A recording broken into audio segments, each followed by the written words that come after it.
સુરતના પાંડેસરા વિસ્તારમાં આવેલી એક પ્રિન્ટિંગ મિલમાં સુરક્ષાના સાધનોના અભાવે ગંભીર દુર્ઘટના સર્જાઈ હતી।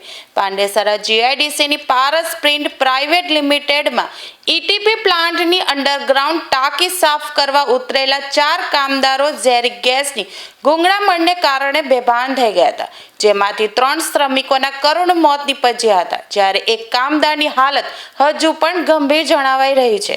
ઘટના બાદ તાત્કાલિક ધોરણે 4 કામદારોને ડિંડોલીની ખાનગી હોસ્પિટલમાં ખસેડવામાં આવ્યા હતા, જ્યાં ફરજ પરના તબીબોએ સોનુ પાસવાનને મૃત જાહેર કર્યો હતો। અન્ય 3 કામદારો દીપુકુમાર પાસવાન, સંદીપ પાસવાન અને મલદર પાસવાનને સારવાર માટે દાખલ કરવામાં આવ્યા હતા। જોકે ટૂંકી સારવાર દરમિયાન દીપુકુમાર અને સંદીપ પાસવાનનું પણ મૃત્યુ નીપજ્યું હતું। આમ આ ઘટનામાં કુલ 3 લોકોના જીવ ગયા છે।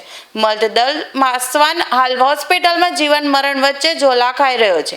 આ ગંભીર બેદરકારી બાદ સચિન જીઆઈડીસી પોલીસે ગુનો નોંધી તપાસના ચક્રો ગતિમાન કર્યા છે। ઘટનાની ગંભીરતાને જોતા જીપીસીબી દ્વારા સ્થળ પર જઈને નમૂના લેવામાં આવ્યા છે, તેમજ એફએસએલની ટીમ દ્વારા પણ વૈજ્ઞાનિક પુરાવો એકત્ર કરવાની प्रक्रिया शुरू કરવામાં આવી છે।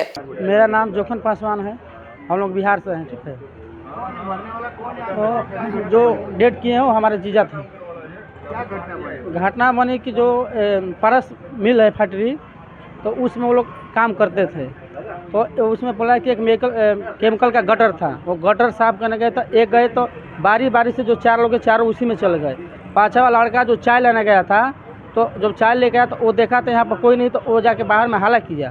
तो बाहर हाला करने के बावजूद भी कोई मौजूद है, तो पुलिस चौकी पर नंबर डायल किया गया। तो पुलिस आया तो उस गटर से लाश निकाला गया। तो हम लोग वहाँ पर जो काम कर रहे थे वहाँ का कुछ सेफ्टी नहीं था। यानी कोई काम होता है, कुरूल होता है तो सेफ्टी होता है ना, वहाँ पर कुछ सेफ्टी वेफ्टी कुछ नहीं था। तो हम लोग पारस मिल मालिक से ही रिक्वेस्ट करेंगे कि उनका मुआवजा देने के काम करें।